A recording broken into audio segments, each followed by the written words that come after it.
Da den lille sjæl kom til verden. Der var engang en lille sjæl, der dansede mellem stjernerne.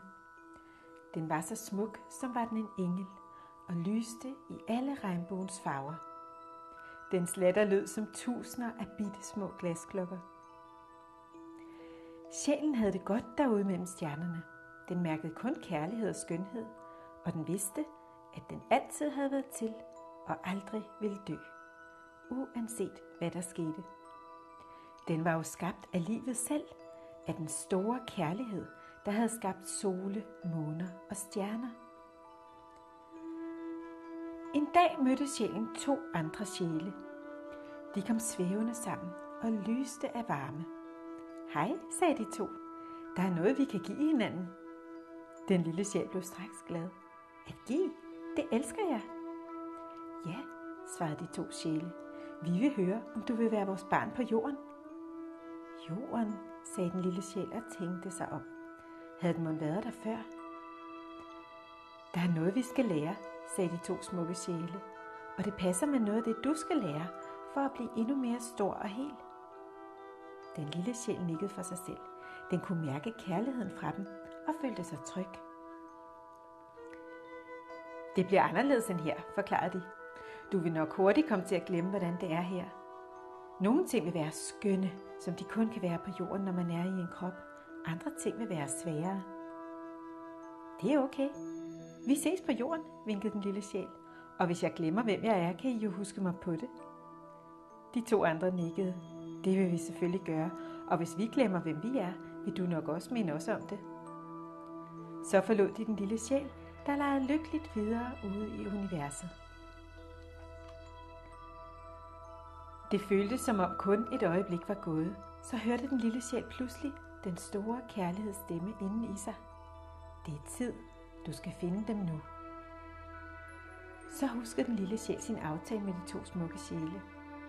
En strålende engel kom frem og fulgte den fra det øjeblik. Med lynets hast for de mellem himle og planeter, til de svævede usynligt ned på jorden. Den lille sjæl landede ved et land i udkanten af en by, hvor det føltes rigtigt. Så begyndte den at lede. Mellem huse og veje, marker og træer.